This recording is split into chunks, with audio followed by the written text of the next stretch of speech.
नमस्कार। प्रमुख हिंदी कहानियाँ और भारतीय समाज पाठ्यक्रम के अंतर्गत जारी व्याख्यान श्रृंखला में आज मैं नई कहानी दौर के प्रसिद्ध कथाकार अमरकांत की कहानी जिंदगी और जोंक पर चर्चा करूँगा।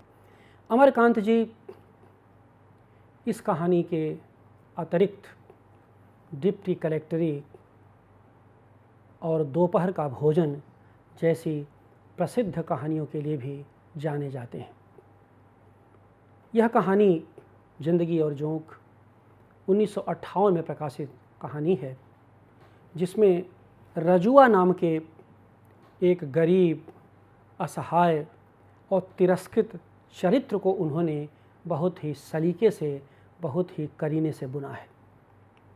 रजुआ, जिसका मूल नाम गोपाल था, वह बहुत गरीब था और धीरे धीरे कैसे वह रजुआ, जो एक भिखमंगे के रूप में इनके कस्बे में आया था, जिसका दृश्य बलिया का एक गांव है, और फिर धीरे धीरे कैसे वह रजुआ भगत बनता है और अंत में कैसे वह मरते मरते बचता है, जिसे हैज़ा भी होता है और जिसे खुजली भी होती है। और वह रजुआ गांव में रहते हुए कैसे विविध लोगों के द्वारा शोषित होता है। बहुत सारे गांव के लोगों का वह काम करता है।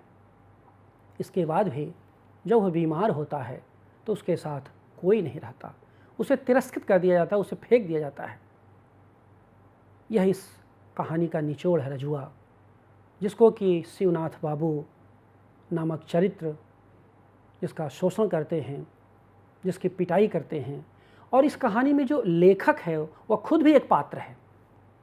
लेखक ने खुद भी एक पात्र के रूप में मैं की शैली में इस कहानी को गढ़ा है और उन्होंने अपने को भी महिमा मंडित नहीं किया। इस कहानी की ये ताकत है, लेखक ने कहीं भी अपने को महिमा मंडित नहीं किया है। अमरकांत का लेखक, जो कथानायक है, जो कथा का नरेटर है, जो कथाकार है, वो बुनते हुए अपनी भी कमजोरियों को दिखाता है, जिसको कि मैं कहानी के कथानक के पक्ष में बात करते समय जिसका चित्रण मैं करूँगा। तो कुल मिला जुला करके जब यह कहानी समाप्त होती है तो इसका अर्थ क्या है, इसके शीर्षक का अर्थ क्या है, सबसे पहले वो बता देता हूँ। जिंदगी और जोंक का मतलब ये है कि रजुआ जिंदगी से खुद एक जोंक की तरह चिपका हुआ है, यानी बार बार मरना चाहता है, मरने के लिए उसको मजबूर किया जाता है, फिर भी वो मरता नहीं। लेखक ने लिखा है कि रजुआ जिंदगी से जोंक की तरह चिपका हुआ था, अथवा जोंक ही जिंदगी से चिपकी हुई थी। यह अलग बात है, लेकिन इन पंक्तियों के साथ जो ध्वनि निकलती है वह ध्वनि ये निकलती है कि कहीं न कहीं रस्साकसी उसके जीवन के साथ चल रही है। एक भिखमंगा, एक गरीब, असहाय, मजलूम, वो कैसे सामाजिक स्थितियों का शिकार होता है, फिर भी वह जीना चाहता है, भीख मांग के जीना चाहता है, लोगों की गालियां सुनते हुए जीना चाहता है, लेकिन जीना चाहता है। ज़िंदगी बार बार उसे पराजित करती है, बार बार धुतकारती है, बार बार मौत उसे अपने पास बुलाती है, लेकिन रजुआ है कि जिंदा है और साथ साथ उस जिंदा होने के पीछे उसकी जिंदा दिली भी कायम है। रोचक बात तो ये है। तो जिंदा और जिंदा दिली दोनों के परस्पर अंतरक्रिया से यह कहानी बुनी गई है, जिसमें इस पक्ष में, इस व्याख्यान में उसके कथानक, उसके परिवेश और उसके पात्रों की जो परस्पर की संगतियां हैं, जो संवाद है, वो बातचीत है, उसके बारे में मैं चर्चा करूंगा, जिसको कह सकते हैं कहानी का वस्तु पक्ष है।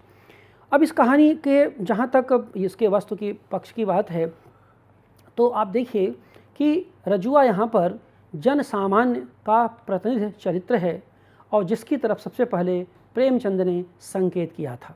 इस रूप में कह सकते हैं कि यह प्रेमचंद के परंपरा की यथार्थवादी कहानी है, उसी धरातल पर लिखी गई कहानी है। एक बात यहाँ पर शुरू में ही समझनी होगी कि जिस आज़ादी को लेकर हमारे स्वतंत्रता संग्राम सेनानियों ने संघर्ष किया था, जिस स्वाधीनता के मूल्य को लेकर हमारे पुरखों ने कुर्बानी दी थी, उसमें केवल देश की आज़ादी ही नहीं थी, उसमें सामाजिक और आर्थिक आज़ादी के मूल्य भी अंतर्निहित थे। 1947 के बाद जब देश आज़ाद हुआ और अंग्रेज़ों की गुलामी से हमारा देश मुक्त हुआ, तो प्रकारांतर से सामाजिक मुक्ति, स्वाधीनता का स्वाद जन सामान्य तक पहुंचना ही चाहिए था, लेकिन ऐसा हुआ नहीं। प्रेमचंद ने एक जगह लिखा कि केवल जान की जगह गोविंद बैठ गए। जाहिर सी बात है, इससे सामाजिक परिवर्तन संभव नहीं था। ऐसे में जो नई कहानी आई और जिसने आंदोलन का रूप लिया, उसने उस उपेक्षित और सर्वहारा जनता को अपनी कहानी का विषय बनाया और यह दिखाने की कोशिश की कि अमीर और गरीब के बीच की जो खाई है, वह ऊंच नीच की जो मानसिकता है, वह बहुत ही खतरनाक है। आधुनिकता की हम जितनी ही बात कर लें, लेकिन शोषण के विविध आयाम उसी आधुनिकता के भीतर ही विकसित होते हैं और इसी शोषण के विविध आयाम के भीतर इस कहानी में रजुआ जैसे लोगों का चरित्र विकसित होता है।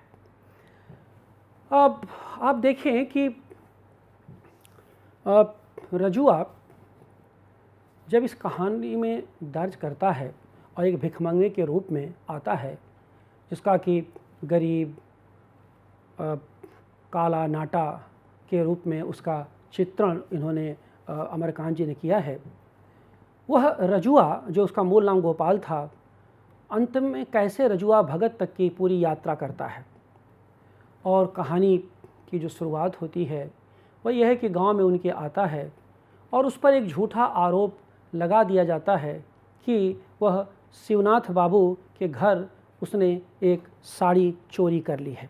जाहिर सी बात है, साड़ी उसने चुराई नहीं थी, लेकिन इसी आधार पर उसकी ज़बरदस्त पिटाई कर दी जाती है। उस पिटाई का कारण ये होता है कि बहुत से लोग आते हैं और जिसे गांव में कहते हैं कि हाथ साफ करना शुरू कर देते हैं। ऐसी स्थिति में रजुआ गांव छोड़ करके एक खंडहर में चला जाता है, भाग जाता है, और जिसे वे कभी कभी चमत्कारी साधु भी लोग समझने लगते हैं। फिर कभी कभी वह खंडहर को छोड़कर किसी ओसारे या दालान में सोने लगता है। और इसी बीच जिन्होंने पिटाई करवाई थी और जिन शिवनाथ बाबू ने, और उनको पता चला था कि इसकी पिटाई गलत करवा दी गई थी क्योंकि साड़ी घर पर ही मिल गई थी, उसे बुलाकर, रजुआ को बुलाकर अपने ओसारे में वो जगह दे देते हैं और फिर उस भिखमंगे को वो शिवनाथ बाबू ही रजुआ नाम भी देते हैं। अब रजुआ उस ओसारे में बार बार दिखाई देता आता जाता है। रजुआ धीरे धीरे गांव के ढीठ होने लगता है और वहाँ पर गांव की छोटी जात की वह किसी भी स्त्री के संपर्क में आता है तो उसे भौजाई कहकर पुकारने लगता है। यानी धीरे धीरे रजुआ का सामाजिककरण भी होता चला जाता है। और इसी में रजुआ एक दिन अचानक स्टेशन की ओर चला जाता है तो देखता वहाँ एक पगली है जो चुपचाप बैठी हुई है। एक बार की ऐसी स्थिति में रजुआ पगली के साथ अपने गांव यानी वो मोहल्ले में चला आता है और वहाँ एक मोहल्ले के बगल में एक आदमी के छत पर वह उस पगली को जगह दे देता है और उसकी काफ़ी देखभाल भी वो करता है, उसे खाना भी पहुँचाता है। और एक बार उस पगली के साथ किसी दूसरे आदमी ने कुछ जब बुरी हरकत करनी शुरू की तो रजुआ ने ऐतराज़ किया तो रजुआ की वहाँ पर पिटाई भी कर दी जाती है। इतना ही नहीं, कहानी आगे बढ़ती है और फिर रजुआ धीरे धीरे अवसादग्रस्त होता है और दाढ़ी बढ़ा लेता है। फिर इसके बाद एक बरन की बहू का चित्रण इस कहानी में आया है।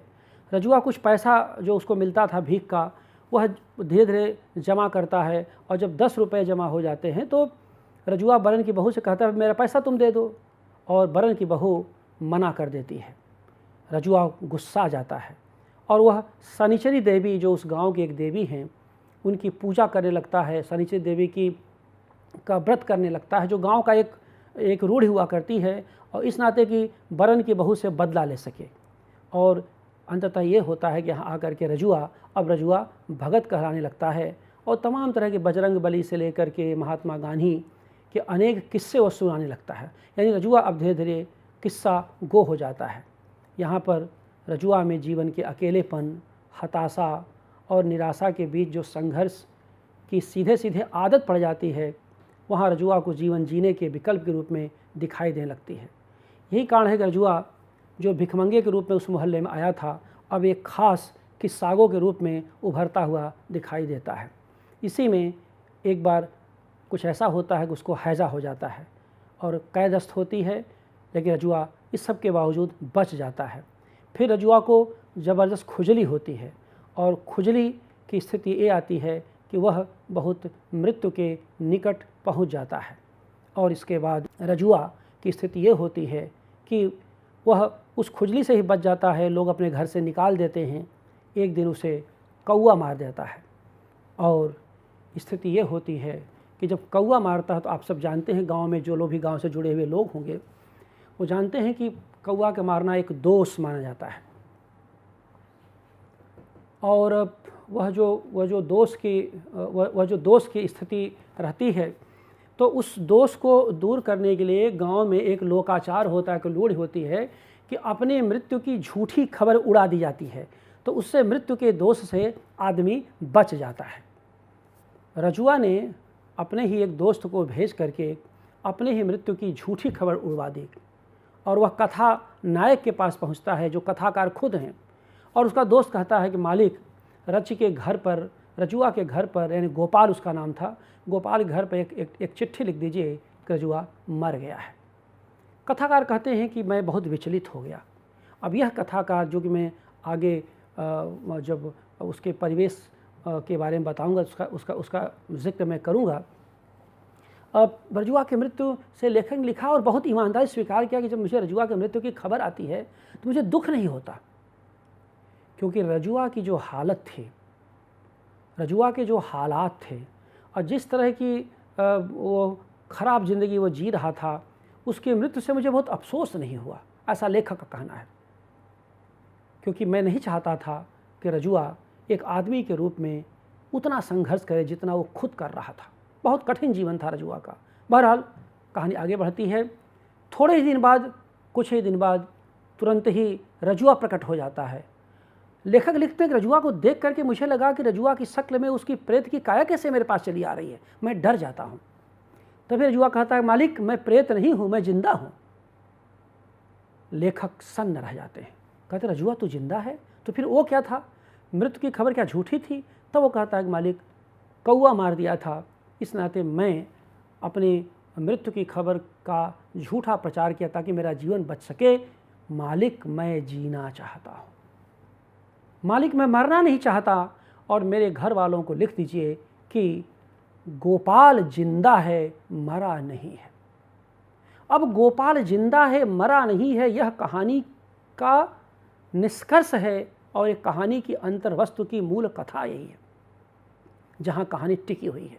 आप देखें कि रजुआ नाम का जो चरित्र है, जिंदगी कितनी जद्दोजहद से गुजरता है। शिवनाथ बाबू के द्वारा उसकी पिटाई, फिर गांव वालों की कमजोरी से हर घर में काम लिया जाना, फिर खुद लेखक की पत्नी के द्वारा घर से दुत्कारा जाना, फिर जा कर के कहीं सीवान में अकेला ज़िंदगी जीना, फिर पगली को ले आना, पगली के कारण उसकी पिटाई का होना, और फिर उसके बाद हैज़ा का हो जाना, उससे बचना तो खुजली का हो जाना। यानी एक गरीब आदमी कितनी संत्रास से गुजरता है, उसके पास कितने दुख हैं, कितनी चर्चा उसकी की जाए लेखक ने। और इसके बावजूद जितना ही दुख उसको मिलता जाता है, उतना ही वो मजबूत होता जाता है, उतना ही चिमट होता जाता है। लेखक ने कहा है कि वह ज़िंदगी से चिमटा हुआ था, मैंने ज़िंदगी से लिपटा हुआ था, ज़िंदगी से कैसे चिमटा था, जोक की तरह चिपका हुआ था। यह बहुत ही अर्थगर्भित है और यही बहुत ही व्यंजक हो जाती है कहानी। चिमटा हुआ था, बार बार उसका शब्द जो आता है, जो भाषा के संदर्भ में जब मैं बात करूंगा तो आपको मैं बताऊंगा। तो इस कहानी का क्या निष्कर्ष क्या है, कहानी का मैंने अंतर्वस्तु का, असल में यह कहानी एक लाचार और गरीब व्यक्ति के भीतर काम करने, लोगों से मिलने जुलने, आनंद लेने और भविष्य की योजनाओं को बनाने की इच्छा से जुड़ी हुई कहानी है। यह रजुआ जैसे गरीब व्यक्ति में जीवन के उल्लास को बताने वाली कहानी है। कहानी कौवे के प्रसंग से एक प्रतीकात्मक रूप भी लेती है, जिसमें यह बात स्पष्ट हो जाती है कि तमाम कठिनाइयों के बीच भी रजुआ जैसा चरित्र जीना चाहता है या जीने के पक्ष में लगातार संघर्ष करता हुआ चलता है। यह कहानी स्वार्थ से समृद्ध समाज के सामने एक प्रश्न भी खड़ा करती है कि एक असहाय और औसत आदमी को कोई समाज किस तरह से किनारे कर देता है। एक ऐसा समाज, एक ऐसा मोहल्ला जो रजुआ के से काम तो लेता है और जिस काम के बदले रजुआ को कोई धन नहीं मिलकर केवल भोजन दिया जाता है। जब वह रजुआ बीमार पड़ता है तो मोहल्ले के सभी घर वालों ने उसे घर से बाहर निकाल दिया। इस रूप में यह कहानी कठिन जीवन संघर्ष की कहानी है, जिसमें रजुआ एक आदर्श चरित्र के रूप में हमारे सामने आता है। एक तरह से यह भी कह सकते हैं कि कहानी के अंतर्वस्तु में कथाकार ने आत्मनिरीक्षण की प्रेरणा भी उत्पन्न करने की कोशिश की है कि कठिन संघर्ष के बीच भी जीवन संभव है, जैसे कि रजुआ का जीवन, जिसको न हैजा मार पाई, न गरीबी थका पाई, न खुजली पराजित कर पाई। वह लगातार मौत को परास्त करता हुआ आगे बढ़ता है और बढ़ता ही चला जाता है। तमाम विवशता, अभिशाप, मान और अपमान को झेलता हुआ यह रजुआ लेखक द्वारा लिखे गए अंतिम वाक्य के साथ ही एक नए चरित्र के रूप में, एक कठिन जिजीविषा वाले पात्र के रूप में हमारे सामने खड़ा होता है, जब कार्ड लेकर वह लेखक से कहता है, सरकार इस पर लिख दें कि गोपाल जिंदा है, मरा नहीं है। यह रजुआ के द्वारा कथानक के भीतर कहा गया एक ऐसा वाक्य है जिसको लेकर के यह कहानी दीर्घ काल तक अपने अंतर्वस्तु के कारण जीवित रहेगी। अब इसी के साथ जब हम इस कहानी के परिवेश की बात करते हैं, तो यह इस कहानी का जो परिवेश है वह गहरी विडंबना से भरा हुआ परिवेश है। इसके परिवेश की शुरुआत ही एक गलत और झूठे आरोप से होती है। परिवेश में ही एक अविश्वास है और जो परिवेश इस अविश्वास को लगातार बढ़ाता हुआ चला जाता है, निरंतर उसको विकसित करता है। क्या अविश्वास है कि शुरू में एक गरीब आदमी, एक भिखमंगा आदमी गांव में आकर के एक पेड़ के नीचे रह रहा है और शिवनाथ बाबू जैसे संपन्न आदमी के घर से एक साड़ी गायब हो जाती है। अब हल्ला हो जाता है कि इसने चोरी किया, कि बाहर का आदमी इसने चोरी कर लिया और उसकी धुआंधार पिटाई होती है। और पिटाई जैसे आप जानते हैं गांव में कैसी होती है, कोई आरोप की सत्यता की बात नहीं करता, कोई तहकीकात नहीं करता कि सच क्या है। एक ने मारना शुरू किया तो जो आएगा उसे मारेगा। क्यों? क्योंकि गरीब की यही नियति है गांव में कि जो आएगा मारेगा और अंत में जब थक जाएगा मारते मारते, तो अगर वो बच गया तो बच गया और मर गया तो उसको किनारे कर दिया जाएगा, फेंक दिया जाएगा। कहानी इसी विषाक्त वातावरण से आरंभ होती है। जब पता, अच्छा मज़ेदार बात देखिए कि जैसे पता चलता है कि घर की औरत आके बताती है कि साड़ी घर पर मिल गई, तो शिवनाथ बाबू जैसे लोगों को शर्म नहीं आती, अपराध बोध नहीं होता। वो दांत चियारते हैं और कहते हैं कि हाँ हाँ हाँ कोई बात नहीं, कोई बात नहीं, मेरे घर आओ, खाना पीना खा लो, और थोड़ा सा हो जाता है। और संदर्भ ये है कि नींबू और गरीब निचोड़ने से ही कुछ उगलते हैं। आप बताइए, यानी गरीब केवल निचोड़े जाने के लिए है, और अगर आपसे गलती हुई तो आपको क्या अपराध बोध नहीं होना चाहिए था? लेखक लिखते हैं कि शिवनाथ बाबू जैसे निर्लज्ज लोग इस संसार में व्याप्त हैं, और कहते हैं ये सुनकर मुझे लज्जा आती है। और यह कहानी इस तरह से अपने वातावरण के आरंभिक दौर से शुरू होती हुई आगे बढ़ती है, और इसी में रजुआ लगातार फिर जब उसको हैजा होता है, उसको खुजली होती है, तो बहुत एक तरह का विषाक्त परिवेश वहाँ पर दिखाई देता है। और ये साफ साफ दिखाई देता है कि कहीं न कहीं अब एक जो विषाक्त परिवेश है, विवेकहीनता है। और इस कहानी का परिवेश यह भी बताता है कि मोहल्ले में अब नौकर चाकर की कमी हो गई है, क्योंकि मजदूर वर्ग के लोग अब शहर की ओर भाग रहे हैं। वे लोग गांव पर काम करना नहीं चाहते, बल्कि शहर जाकर रिक्शा चलाने की कोशिश करते हैं या फिर कारखानों में काम करने लगते हैं। तो एक तरह से यह कहानी तेज़ी से शहर की ओर बढ़ते हुए ग्रामीण समाज की कहानी भी है। और ऐसे में यदि मोहल्ले में कोई काम करने वाला मिल जाता है तो गांव के या मोहल्ले के सभी लोग उसके पीछे पड़ जाते हैं। रजुआ का चरित्र कुछ ऐसा ही है। कहानीकार ने लिखा भी है, रजुआ क्या आया, भगवान के रूप में वरदान लेकर के आया। अब भगवान के घर से वरदान लेकर क्या मतलब है, अर्थात वहाँ पर जहाँ काम करने वालों की कमी हो रही थी या कोई नहीं मिल रहा था, रजुआ को पाकर सब खुश हो गए, सब उसके पीछे दौड़ने लगे और कुछ देना होना तो पड़ता नहीं था, मुफ्त का काम था, केवल भोजन दे देते थे। और वही रजुआ, परिवेश ये बताता, वही रजुआ जब संकटग्रस्त हुआ तो गांव वालों ने किसी का उसका साथ नहीं दिया, सब अपने घर से निकाल दिए और केवल वह प्रकृति और परिवेश के सहारे ही अपना जीवन जीता है। तो यह भी कह सकते हैं कि इस कहानी का जो परिवेश है वो ग्रामीण समाज से जुड़ा होने के कारण रूढ़ियों से युक्त है, जिसमें शनिचरी देवी जैसी लोक देवियों की पूजा को भी देखा जा सकता है, जिसमें वरण बहू के द्वारा पैसा दबाने की प्रक्रिया को भी देखा जा सकता है, क्योंकि उनको पता है कि 10 रुपया उस ज़माने में, आप सोच सकते हैं 10 रुपये क्या कीमत हुआ करती थी। वरण की बहू पूरा पैसा दबा लेती हैं, उनको लगता है कि भाई इस पैसे से हम कुछ कमा लेंगे। और रजुआ क्या करता है कि वरण की बहू से बदला लेने के लिए शनिचरी देवी की उपासना शुरू कर देता है, क्योंकि गरीब के पास बदला लेने के लिए और कुछ है नहीं। आप जानते हैं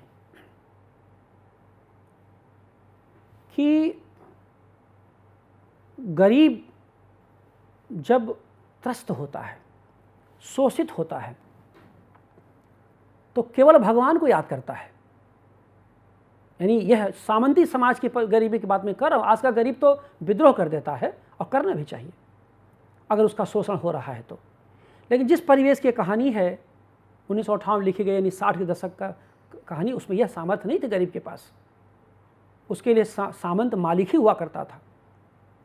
तो वो क्या कहेगा, जब उसका आप हक मारेंगे तो कुछ नहीं कहता, वो कहता घबराओ मत, भगवान बदला लेंगे, अगले जन्म तुझसे पैसा वसूलेंगे, तुम अगले जन्म में मेरा बैल बन जाओगे। भाई आप जानते हैं गांव की जो स्थितियां रहती हैं, क्योंकि वो रूढ़ियाँ उसमें बहुत रहती हैं।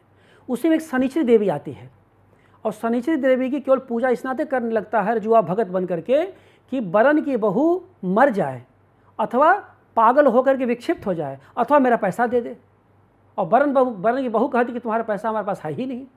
तो आप देखिए कि पूरा के पूरा यह कहानी लोकमानस की बहुआयामिता को चित्रित करती है, उस परिवेश को बताती है जिसमें गांव का आदमी बहुत ही चालाक होता जा रहा है।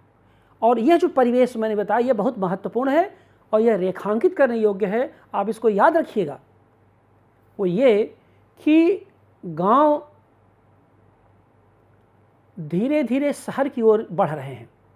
गांव में अब मजदूर वर्ग काम करने के लिए उपलब्ध है नहीं, और गांव में कुछ ऐसे सामंती ठसक के लोग हैं जो हाथ से काम तो कर नहीं सकते। तो ऐसे में एक आदमी की उपस्थिति बहुत ही कह सकते हैं कि सामूहिक उपस्थिति के रूप में आ जाती है। जो चाहता है, अरे यार ये तो थोड़ा सा खाना, एक मीटिंग खाना देना, काम ले लो इससे, और पूरे गांव के लोग उससे काम लेना शुरू कर देते हैं।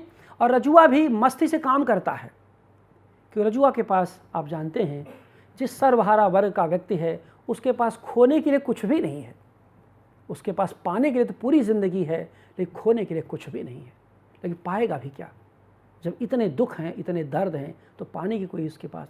तो रजुआ का जो चरित्र है उस परिवेश के भीतर से विकसित होता है। आइए थोड़ा चरित्र की विशेषताओं को भी हम लोग देख लेते हैं, क्योंकि मैंने पहले कहा था कि यह एक तरह की चरित्र प्रधान कहानी है जिसमें रजुआ लगातार एक दुबले पतले काले आदमी के रूप में सामने आता है, जो गंदी लुंगी में लिपटा हुआ है। इस चरित्र का चित्रण करते हुए लेखक ने एक जगह लिखा है, जैसे रात में आसमान से टपक कर बेहोश हो गया हो, अथवा दक्षिण भारत का कोई भूला भटका साधु निश्चित स्थान पाकर चुपचाप नाक से हवा खींच खींच कर प्राणायाम कर रहा हो। कहानी में रजुआ सबसे पहले भिखमंगे के रूप में आता है, जिससे साफ है कि वह एक गरीब और कमज़ोर व्यक्ति है। उसका चित्रण सुनिए। रजुआ नाटा था, गाल पिचके हुए थे, आंखें धसी हुई थीं और छाती की हड्डियां साफ बांस की खपच्चियों की तरह दिखाई दे रही थी। आप सोच सकते हैं कि यह रजुआ नामक गरीब जो जाति का बरई था, उसका कहानी में पहला चारित्रिक परिचय इस रूप में मिलता है। फिर वह खंडहर छोड़ करके गांव में और गांव के किसी ओसारे में बार बार वह रहने लगता है और इसी में शिवनाथ बाबू जैसे लोग उसकी मदद भी करते हैं। लेकिन आप देखिए कि इसी में रजुआ धीरे धीरे चालाक होता चला जाता है और रजुआ की चालाकी को बहुत ही खूबसूरती से लेखक ने चित्रित किया है, जिसमें रजुआ जब अपनी तरफ किसी का ध्यान आकृष्ट करना होता है तो क्या कहता है, सुनिए, इनकलाब जिंदाबाद महात्मा गांधी की जय। जब किसी को बुलाना होता तो यही इनकलाब जिंदाबाद महात्मा गांधी की जय। इससे पता चलता है कि रजुआ धीरे धीरे समझदार हो रहा है। उसके समझदारी का एक नमूना तो गरीब पागल औरत की मदद में दिखाई देता है, जिसका चित्र मैं आपको पहले ही कर चुका हूँ। और इसी तरह से रजुआ बजरंग बली के बहुत सारे किस्से सुनाता है। इस तरह रजुआ महात्मा गांधी के बहुत सारे किस्से सुनाता है, कैसे बजरंग बली ताकतवर हो गए, कैसे महात्मा गांधी ने जेल की बहुत सारी बेड़ियों को तोड़ करके वो बाहर आ गए थे, चमत्कार हुआ था। तो इस रूप में आप देखेंगे कि रजुआ का चरित्र कहानी के अंत में आते आते एक कठिन जिजीविषा वाले व्यक्ति के चरित्र में दिखाई देने लगता है। तो इस तरह से आप देखेंगे कि इस कहानी में रजुआ के समानांतर लेखक का भी एक तटस्थ प्रांजल चरित्र भी उभर के आता है, जो अत्यंत संवेदनशील हैं, कारुणिक हैं, मददगार हैं और रजुआ जैसे गरीब चरित्र की मदद के लिए अपनी पत्नी से भी प्रतिवाद करते हैं। कहानी में एक और चरित्र है, शिवनाथ बाबू का चरित्र है, जो एक गढ़ा हुआ चरित्र है, जो कि एक निर्लज्ज व्यक्ति के रूप में इस कहानी में दिखाई देता है, जिन्हें किसी प्रकार का कोई अपराध बोध नहीं होता, बल्कि उनकी यह भाषा बड़ी भ्रष्ट भाषा है। जब वह कहते हैं कि नींबू और नीच को दबाने से ही रस निकलता है, तो यह इस भाषा से लगता है कि शिवनाथ बाबू का चरित्र बहुत ही गड़बड़ चरित्र है। तो इस रूप में हम यह कह सकते हैं कि यह कहानी अपने अंतर्वस्तु में एक संघर्षशील चरित्र की, मनुष्य की कहानी है, जो समाज की तमाम विसंगतियों के बीच से होता हुआ अपनी ज़िंदगी को बचाने के लिए जद्दोजहद करता है, जो हंसते हुए संघर्ष करता है और संघर्ष करते हुए भी हंसता रहता है। बहुत ही चीमट है रजुआ, बहुत ही मजबूत है रजुआ। जिंदगी ने उसे हर मोर्चे पर धोखा दिया, ज़माने ने उसे हर मोर्चे पर छला, परिवेश ने उसे हर मोर्चे पर यंत्रणादायक स्थितियां उत्पन्न की, उसमें बाधा डाली, लेकिन रजुआ है कि आगे बढ़ता गया, बढ़ता गया, बढ़ता गया और रजुआ अंत में जिंदा है। वह रजुआ आज भी जिंदा है। यही इस कहानी का संदेश है। मैं समझता हूँ कि रजुआ के भीतर उस संघर्षशील गरीब आदमी की आंच है, जो आज भी जिंदा है और जिसे हमारे आप जैसे संवेदनशील नागरिकों को बचाने की ज़रूरत है। यह कहानी यही संदेश देती है कि जहाँ कहीं रजुआ मिले, अगर हमारे सामने कभी रजुआ प्रकट हो तो हमें दुत्कार्य नहीं, हम उसे दुत्कार्य नहीं, हो सके तो रजुआ की मदद करें, उसकी भावनाओं को समझें, अपनी सीमाओं में जो भी योगदान कर सकें उसकी ज़िंदगी को बचाने के लिए वह करें। यही इस कहानी का संदेश है। एक संवेदनशील नागरिक के नाते हमारा यही दायित्व है। आपने इस व्याख्यान को सुना, बहुत बहुत धन्यवाद।